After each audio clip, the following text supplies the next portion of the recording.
Hi guys, I am at my neighbor Jim's house today, and as you can see he has this beautiful white hellebore, and he texts me saying, if you would like, there's some babies here that I can dig and I'm going to transplant them in my yard. I've never done that before and I'm looking forward to trying it. And what you do is, this is a good day to do it. Yesterday we had a lot of rain, and you want to dig them when they're moist. You can divide them in the fall, late winter, or spring. Here it is, almost the 1st of March, and I'm going to get in here, and he has several babies, some very large ones. For example, this right here, let me dig this out. Right in this soil, look how easy. They have a large root, so I'm going to get as much root as possible. And you know what? I'm going to put my glove on. Oops, I almost knocked everything over. I'm going to put my gloves on because I'm afraid that they can cause a little hand sensitivity. So let me do that right now. Gloves on. Let's get this dug out of his soil. And I'll show you what I've learned about these beautiful hellebores.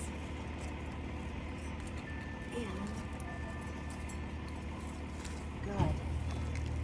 All right, what I found out, you can see these have quite a few very mature leaves. This could be a year old.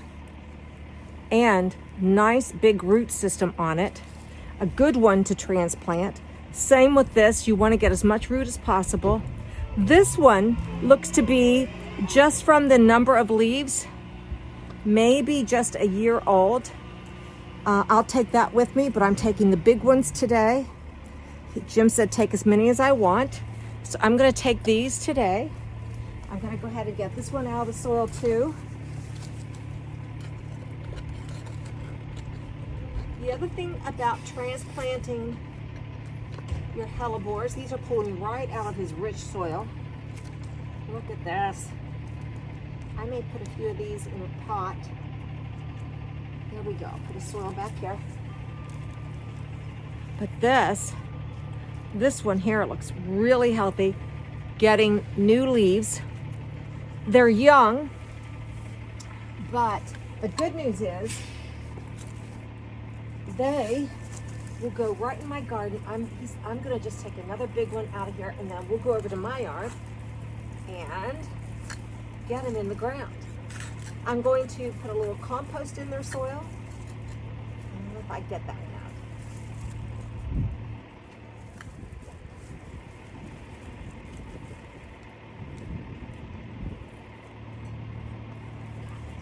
out. Look at that one. I know, I'm over here. Oh, got out of camera. Look at the size of this one. So we're going to put this in the ground. We're going to take all of these that I've dug today. We're going to put them in the ground. And the other thing that they say is when you take these from the mother plant, which is this beautiful white one, which I just think is absolutely stunning. I'm going to take a bloom. He won't mind. Look at that. There's a chance it may not come back to the same color, but this has been in his yard for many years. Once you get them established, you won't have to divide them. They're like a peony. Once they're there forever. And that's how I want mine to be. And I'm going to put mine in a semi-shade area, although in the winter it's more sun. These bloom in the winter. They can take the winter sun. In the summer, when they are in a semi-shade area, particularly under a deciduous tree, which I'm going to put a couple of these under my redbud tree, the leaves will shade them so they don't get too hot. Also, once I get these transplanted, if we have a dry spell, we want to keep them moist. I'm going to put compost in. You don't have to fertilize. If you do fertilize, you do it in the spring. I would probably throw just an organic fertilizer, something like probably plant tone. And they're non-messy, or non-difficult, I should say, to take care of. In the winter, you cut back the tattered and torn leaves. I'll leave that with the Buddha. So let's go over and we'll get them in the ground. Meet you in my garden. I'm back in my compost pile. We're going to get a bucket of well-composted compost. If you don't have good compost, go buy a bag. That's what they recommend. So this is my compost pile. We're going to get a bucket of the compost, put it in with our hole that I've already dug, and we should be good to go. It'll make it well drained. They do not like to have real soggy feet.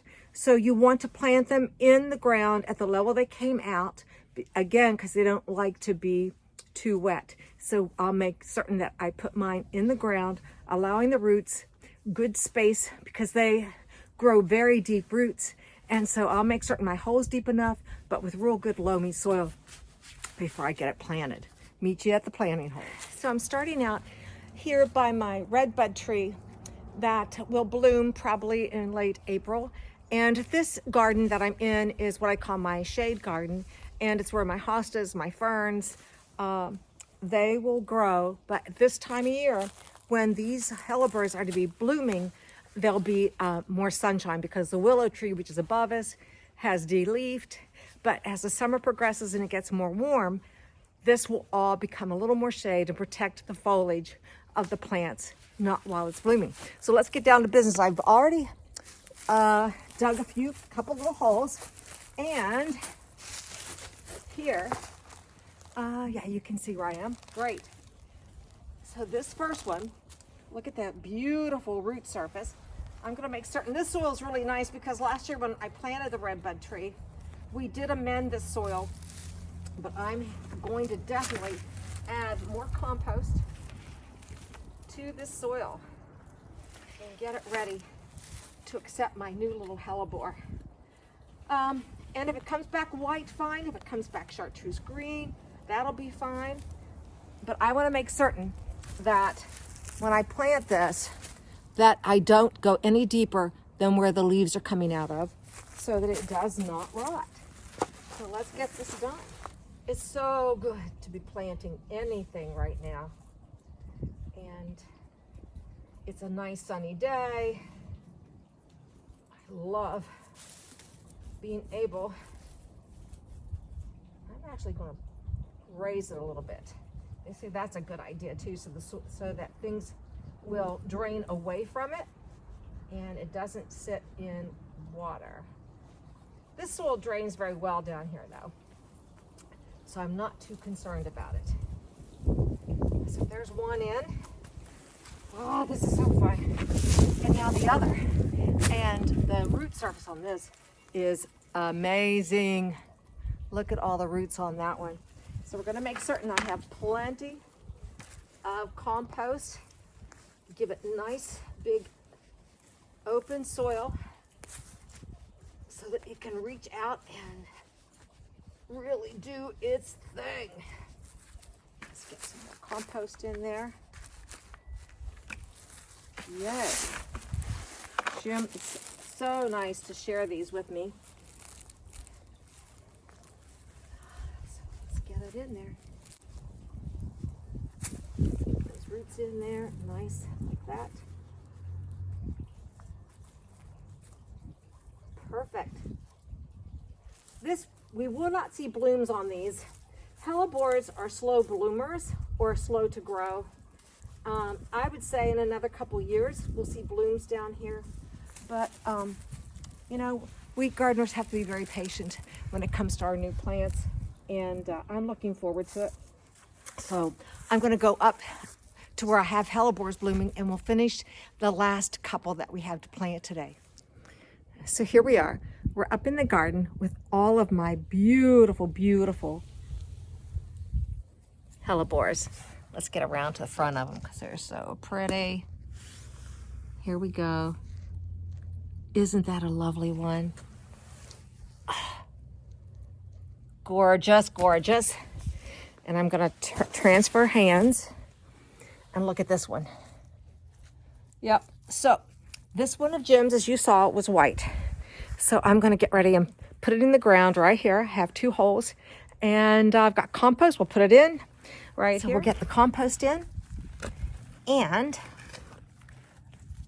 we will have another gorgeous, look at this, Look at this big guy with great roots going in right here.